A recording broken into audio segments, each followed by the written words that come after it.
আসসালামু আলাইকুম। মারিয়া ইতির আরও একটি ব্লগে আপনাদের স্বাগতম। কেমন আছেন সবাই? আশা করি সবাই অনেক ভালো আছেন। আলহামদুলিল্লাহ, আমরা অনেক ভালো আছি। এখন বাজে বিকেল 5টা। তো আজকে সারাক্ষণই বৃষ্টি হচ্ছে, সারা দিন বৃষ্টি হচ্ছে। তো ভাবলাম বাচ্চারা যেহেতু ঘুমোচ্ছে, এখনই আজকের বিকেলের নাস্তাটা বানিয়ে নেই। তো আজকে ভাবছি যে মিনি পিৎজাগুলো বানাবো। মনে মনে ভেবে রেখেছি, চিকেনটাকে নামিয়ে রেখেছি, এই জন্য মিনি পিৎজাগুলো কিন্তু খেতে বেশ ভালো লাগে। এই যে এখানে দুই ভাই ঘুমোচ্ছে, একজন হচ্ছে আর্জেন্টিনার টি শার্ট পরা আর একজন হচ্ছে রোনালদোর টি শার্ট পরা। তো যাই হোক, ওর বাবাকে ওরা বলেছে, একজন বলেছে বাবা, ছোটোজন বলেছে বাবা আর্জেন্টিনার টি শার্টটা দেখিয়ে আমাকে এরকম ব্লু কালার আর হোয়াইট কালার মিক্সড একটা টি শার্ট কিনে দিবা। আর বড়জন বলেছে আমাকে রোনালদোর টি শার্ট কিনে দিবা, যেটা 7 লেখা থাকবে। তো ওর বাবাও এখানে নিয়ে এসেছে। তো যাই হোক, সেটা পরে ওরা ঘুমোচ্ছে, এখন ঘুমোক, আমি একটু এই ফাঁকে নাস্তাটা বানিয়ে নিই। আজকে বললামই তো যে মিনি পিৎজা বানাবো। তো পিৎজার জন্য আমি এখানে 3 কাপ হচ্ছে ময়দা নিয়ে নিয়েছি। এরপরে হচ্ছে গিয়ে আপনার এখানে নিয়ে নিচ্ছি স্বাদ মতো লবণ বা হাফ চামচ লবণ। আমি 3 কাপ আটার জন্য এখানে এমনই ব্যবহার করেছি। এরপরে দিয়ে দিচ্ছি 2 চা চামচ পরিমাণ চিনি। তো আমার চামচটা তো দেখতেই পাচ্ছেন, এই চামচের 2 চা চামচ চিনি দিয়ে দিচ্ছি। আর দিয়ে দিব ইস্টও আমি এখানে একদম চিনির পরিমাণ একরকম দিয়েছি, 2 চা চামচ ভরে একদম ইস্ট দিয়েছি। এখন এটাকে একটু তেল দিয়ে অল্প অল্প করে তেল দিয়ে মাখবো। আমি এখানে প্রথমে 3 টেবিল চামচ তেল দিয়ে দিব, আর তেলটাকে দিয়ে আমি একটু মেখে নিব। বাকি তেলটা আমি হচ্ছে পরে দিব, যখন আমি হচ্ছে পানি দিয়ে মাখবো, তো ওই সময় দিব। তো এই তো এখন আমি 3 টেবিল চামচ তেল দিয়ে দিচ্ছি। আমার এই পুরো আটাটাকে মাখতে প্রায় 5.5 টেবিল চামচের মতো তেল লেগেছে। এই আটাটা কিন্তু একটু সফট আর একটু স্টিকি হবে। তো আমি সেরকমই একটা ডো বানানোর চেষ্টা করছি। তো এই তো আমি তেল দেখতেই পারলেন, প্রথমে আমি তেল দিয়ে এটাকে অল্প অল্প করে মেখে নিয়েছি। এখন আমি এখানে হালকা কুসুম গরম পানি ব্যবহার করব, যেই পানিটা আমি হাত দিয়ে ধরতে পারবো আর কি, এইরকম পানি ব্যবহার করছি। তো এই তো আমি এখানে অল্প অল্প করে পানি ব্যবহার করছি আর মাখছি, যাতে করে আটার ডোটা বেশি নরম না হয়ে যায়। তো সেই দিকে খেয়াল রেখে অবশ্যই পানি ব্যবহার করতে হবে। আপনারা মাখতে মাখতেই বুঝবেন, আমার ডোটা দেখলে বুঝবেন যে এখানে কি পরিমাণ পানি ব্যবহার করব। তো এই তো আমি অল্প অল্প করে পানি দিচ্ছি আর এটাকে মেখে নিচ্ছি। তো মাখতে মাখতে যখন দেখবেন এটা বেশ অনেকটা স্টিকি হয়ে গিয়েছে এবং কিছুটা নরমও হয়ে গিয়েছে, সেই পর্যায়ে হচ্ছে এটাকে আপনি ঢেকে রেখে দিবেন। তো এই তো আমি এটাকে মাখছি, কিন্তু এখনও এটাকে বেশ শক্ত মনে হচ্ছে। তো আমি এই জন্য এটাকে অল্প অল্প করে পানি দিচ্ছি আর মাখাচ্ছিলাম। আর এখানে আমি শেষে একটু তেল দিয়ে দিয়েছি আবার 2 টেবিল চামচ। টোটাল আমি 2.5 টেবিল চামচ পরিমাণ তেল দিয়েছি। টোটাল আমি 5.5 টেবিল চামচ পরিমাণ তেল ব্যবহার করেছি। তো এইটা এখন আমি এটাকে ভালো করে মেখে এখন আমি এটাকে ঢেকে রেখে দিব। 1-2 ঘন্টা 1-1.5 ঘন্টা রাখতে পারলে ভালো, এতে করে জিনিসটা ডোটা আরও বেশি হচ্ছে ফুলবে। তো আমি এখানে আজকে সময় যেহেতু কম, আমি এখানে 20 মিনিটের মতো রেখে দেবো, কারণ বাচ্চারা ঘুমে থাকলে কাজ করতে সুবিধা হয়। তো আমি 20 মিনিটের বেশি এখানে রাখবো না, ঢেকে আমি 20 মিনিট রেখে দিচ্ছি। আর এই ফাঁকে আমি হচ্ছে এখানে চিকেনের পুরটা রেডি করে নিচ্ছি। আমি এখানে প্রথমেই সয়াবিন তেল বা রান্নার যে সাদা তেল সেটা ব্যবহার করছি, সেটা দিয়ে দিয়েছি অ্যারাউন্ড 2 টেবিল চামচ পরিমাণ। এরপর আমি চিকেন দিয়ে দিয়েছি। আমি এখানে শুধু মুরগির যে হাড় ছাড়া মাংসের পিস সেগুলোই নিয়েছি। এখন আমি এটাকে একটু ভেজে নিব। ভাজতে ভাজতে যখন মুরগির এই পিসগুলো কিছুটা সাদা হয়ে যাবে, সেই পর্যায়ে আমি এখানে দিয়ে দিচ্ছি লবণ। লবণটা আপনারা আপনাদের স্বাদ মতো দিয়ে নেবেন। আমি এখানে আমার স্বাদ মতো লবণটাকে দিয়ে দিচ্ছি। এরপরে হচ্ছে আমি এখানে আদা রসুন বাটা দিয়ে দেবো। আদা রসুন বাটা আমি এখানে 1 চা চামচ পরিমাণ ব্যবহার করেছি। আর এই পর্যায়ে কিন্তু কাজ খুব সাবধানে করবেন, কারণ অনেক বেশি ছিটতে থাকে। তো আমি এখানে আদা রসুনটা দেওয়ার পরে দিয়ে দিচ্ছি সয়া সসও আমি এখানে 1 চা চামচ পরিমাণ ব্যবহার করেছি। এখন আমি এটাকে আরও কিছুক্ষণ নেড়ে চেড়ে নেব। এরপর আমি এর মধ্যে দিয়ে দেবো চিলি ফ্লেক্স বা ঝাল, আপনারা যেটা দিবেন সেটা আপনাদের টেস্ট অনুযায়ী দিবেন। আমি এখানে ভরে একদম 1 চা চামচ দিয়েছি, যেহেতু আমি একটু ঝাল পছন্দ করি, তো সেই জন্যই আর কি একটু ভরে দিয়েছি। তো এখন এটাকে আরও কিছুক্ষণ আমি রান্না করে নিব। আমি এটাকে আজকে একটু মালাই চিকেন টাইপের করব, যেটা আপনার দুধ দিয়ে করে সেই রকম আর কি। তো তার আগে আমি এখানে মোটা মোটা করে পেঁয়াজ কেটে রেখেছিলাম, সেটা আমি দিয়ে দিচ্ছি। এটা একদম অপশনাল, আপনারা কিন্তু চাইলে পেঁয়াজটাকে এখানে বাদ দিতে পারেন। তবে আমার কাছে মনে হয় একটু ক্রাঞ্চি পেঁয়াজ যদি মুখের উপরে পড়ে পিৎজার মধ্যে, সেটা খেতে আরও ভালো লাগে। আমি এখানে 2টা সসেজকে কেটে নিয়ে সেই 2টাকেও দিয়ে দিচ্ছি। এটাও অপশনাল, আপনারা চাইলে দিতে পারেন, আবার চাইলে নাও দিতে পারেন। আমরা সবাই জানি পিৎজার টপিংসগুলো কিন্তু একদম নিজের মতো করে দিয়ে দেওয়া যায়, চাইলে এখানে চিংড়ি মাছও দিয়ে দেওয়া যাবে, এই আর কি। তারপরে এখানে আমি দুধ দিয়ে দিচ্ছি হাফ কাপ পরিমাণ। হাফ কাপ দুধ দিয়ে আমি এটাকে একটু ভালো করে করে নিব, সেদ্ধ করে নিব। এটা সেদ্ধ হতে বেশি সময় লাগে না, এমনিতেও চিকেন সেদ্ধ হতে বেশি সময় লাগে না, হয়ে যায় 5 মিনিটের মধ্যে। তো যখন চিকেনটা সেদ্ধ এসেছে তখন আমি এখানে পিৎজার যে স্প্রেড হয়, চিজ স্প্রেড, আমি এটাকে একটু দিয়ে দিব। এতে করে কিন্তু খুব সুন্দর একটা ক্রিমি ভাব আসে, এটা খেতে অনেক ভালো লাগে। আমি আরও কয়েকবার করেছি। তো এই তো এইখানে এটা দিয়ে কিন্তু স্যান্ডউইচও করা যায়, বেশ মজা লাগে আর কি। এই সেম ইনগ্রেডিয়েন্টসগুলো যেভাবে আসে এইভাবে করে আপনি স্যান্ডউইচের মধ্যেও দিয়ে দিতে পারবেন, এটাও খেতে বেশ ভালো লাগে। তো এই তো আমি এখন এটাকে নেড়ে ছেড়ে নামিয়ে নিয়েছি। এখন আমি চলে এসেছি পিৎজার ডোয়ের মাঝখানে। তো আমি এখানে বেশ ফুলেছিল, যেটা দেখাতে ভুলে গিয়েছি, মোটামুটি ফুলেছিল। তো আমি এখানে বাতাসটা বের করে দিয়ে আমি এটাকে আরও কিছুক্ষণ মথে নিচ্ছি। আমি কিছুটা তেল দিয়ে নিয়েছি আমার যেটার উপরে আমি মাখাচ্ছি আর কি। তো সেইখানে আমি তেল দিয়ে একটু কিছুক্ষণ মেখে নেব। খুব বেশি মাখামাখি দরকার নেই, অল্প একটু মাখিয়ে আমি এটাকে জাস্ট কেটে নিব।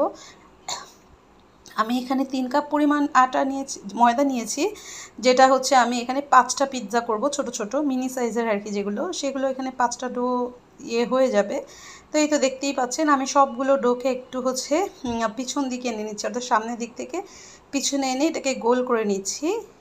আমি দেখিয়ে বুঝাতে পারছি কিনা জানি না, আমি বলে বুঝাতে পারছি না, কিন্তু আপনারা একটু দেখে বুঝে নেবেন। তো এই তো এরকম যখন গোল হয়ে গিয়েছে, এগুলোকে আমি একটা একটা করে সবগুলোকে এরকম করে আমি এটাকে আরও আরও 10 মিনিটের মতো রেস্টে রেখে দিব।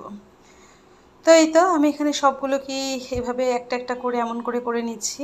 আমি আশা করি আপনারা দেখে বুঝতে পারছেন। তো এরকম করে আপনারা 10 মিনিটের মতো এটাকে রেস্টে রেখে দিবেন। এরপরে এটাকে বানাতে তাহলে আরও সুবিধা হবে। আর এই 10 মিনিটে এটা কিন্তু আরও কিছুটা নরম হবে এবং এটা আরও কিছুটা ফুলেও যাবে। আমি খুব বেশি সময় রাখতে পারিনি, 5-7 মিনিটের মধ্যে আমি এটাকে আর কি করে নিয়েছি। তো এই তো এখন এই পর্যায়ে আপনারা ঢেকে রেখে দিতে পারেন, কিন্তু অবশ্যই ঢাকা দিয়ে রাখবেন, ঢাকা ছাড়া কিন্তু রাখা যাবে না। তো দেখতেই পাচ্ছেন এটা কিন্তু বেশ কিছুটা ফুলে উঠেছে। এখন আমি এর মধ্যে পিৎজাগুলো বানাতে নিয়ে যাব। আমি আর অপেক্ষা করার সময় নেই, বাচ্চারা উঠে গেলে পারবো না। তো আমি এরকম একটা মগ নিয়ে নিয়েছি, মগটাকে আমি একটু মাঝখান দিয়ে জাতা দিয়ে নিচ্ছি। দেখতেই পাচ্ছেন আমি এটাকে ঘুরিয়ে দিব। তো এই তো মাঝখানটা কিন্তু সুন্দর করে ফিল আপ হয়ে গিয়েছে। এই মাঝখানে আমি পিৎজার যে ইয়াটা আছে, স্প্রেডটা আছে, তো আমি সেটা দিয়ে দিচ্ছি।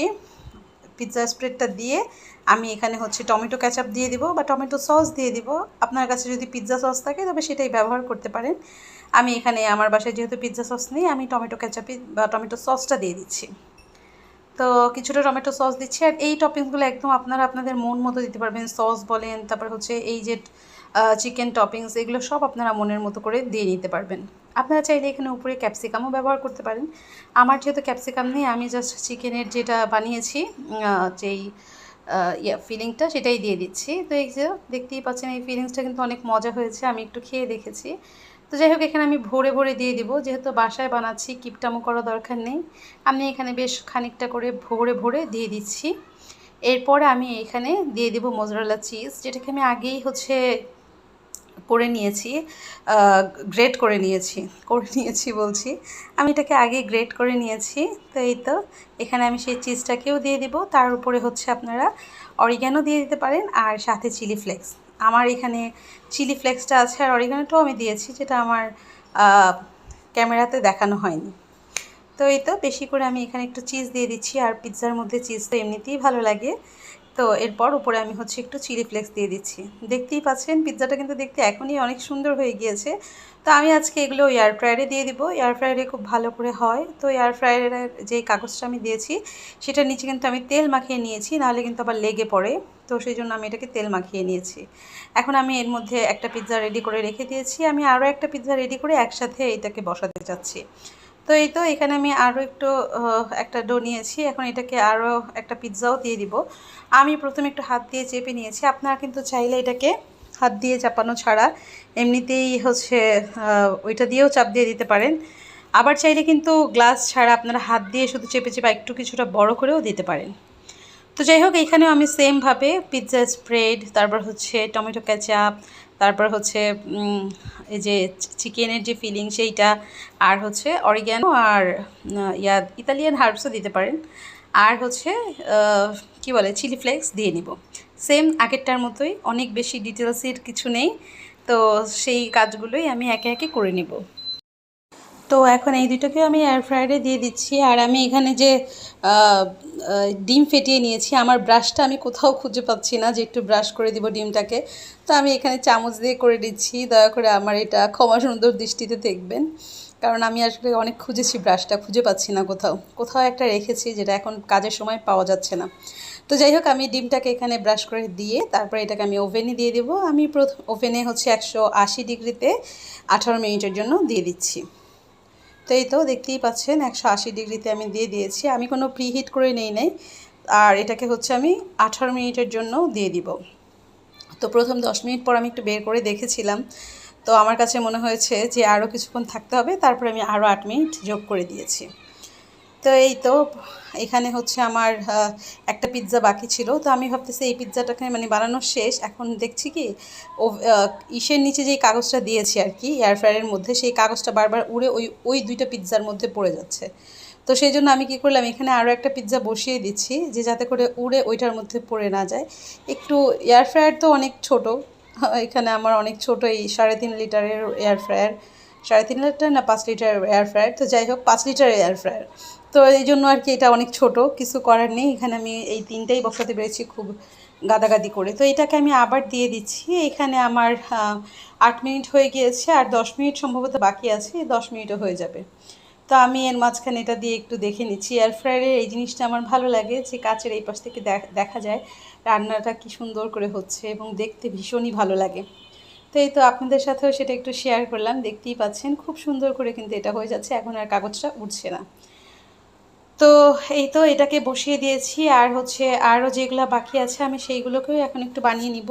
তবে আমি এখন হাত দিয়ে মানে করে তারপরে হচ্ছে বানিয়ে নিয়েছি। পরেরগুলোকে আমি আর এত ঝামেলায় যাইনি, মানে ওই গ্লাস দিয়ে মাঝখানে চাপ দিইনি, বাস ছোটো করে আমি চেপে চেপে হাত দিয়ে বানিয়ে নিয়েছি এই আর কি। তো এখানে দেখাচ্ছিলাম, এখানে 3, 2, 1 হয়ে এখন হচ্ছে সিটি দিয়ে স্টার্ট করে দিয়েছে। তো হয়ে গিয়েছে আমার এইটা। তো এটাকে আমি বের করে নিয়েছি, দেখতেই পাচ্ছেন।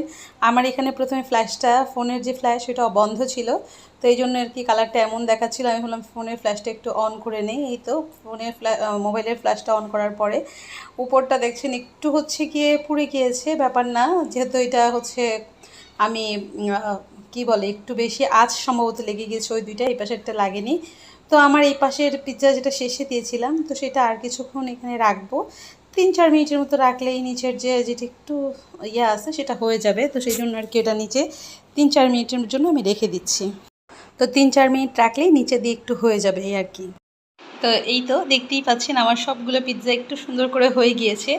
এইটা আমি জানি না একটু বেশি পোড়া পোড়া লাগছে, বাকি কিন্তু সবগুলো ঠিক আছে। এটাও খুব একটা পোড়া পোড়া না, কিন্তু কেন যেন অনেক বেশি পোড়া পোড়া লাগছে ক্যামেরার মধ্যে। তো এই তো আমার পিৎজাগুলো ভীষণ সুন্দর করে হয়ে গিয়েছে, দেখতেই পাচ্ছেন। এটা কিন্তু খেতেও অনেক বেশি মজা হয়েছে। আমি এক সাইড থেকে একটু মুখে দিয়ে দেখেছি আর কি। আর তাছাড়া এখন তো খাওয়ার পরে আমি যখন আর কি ভিডিও দিচ্ছি, তো সত্যিই অনেক বেশি মজা হয়েছে। আপনারা এভাবে করে বানিয়ে দেখতে পারেন, আশা করছি আপনাদেরও ভালো লাগবে। তো আজ আর বাড়াচ্ছি না, দেখা হবে অন্য কোনো রেসিপিতে। ততদিন পর্যন্ত আপনারা ভালো থাকবেন, সুস্থ থাকবেন, আর হ্যাঁ, অবশ্যই আমার জন্য দোয়া করবেন। আর যদি ভালো মনে করেন তবে আমার চ্যানেলটা একটু সাবস্ক্রাইব করে দিবেন, এবং কমেন্ট সেকশনে জানাতে পারেন আপনারা কি কোথা থেকে দেখছেন। ধন্যবাদ এতক্ষণ আমার সাথে থাকার জন্য। আজ আর বাড়াচ্ছি না, দেখা হবে অন্য কোনো রেসিপিতে। ততদিন পর্যন্ত ভালো থাকবেন, সুস্থ থাকবেন, সাবধানে থাকবেন। আল্লাহ হাফেজ, আসসালামু আলাইকুম।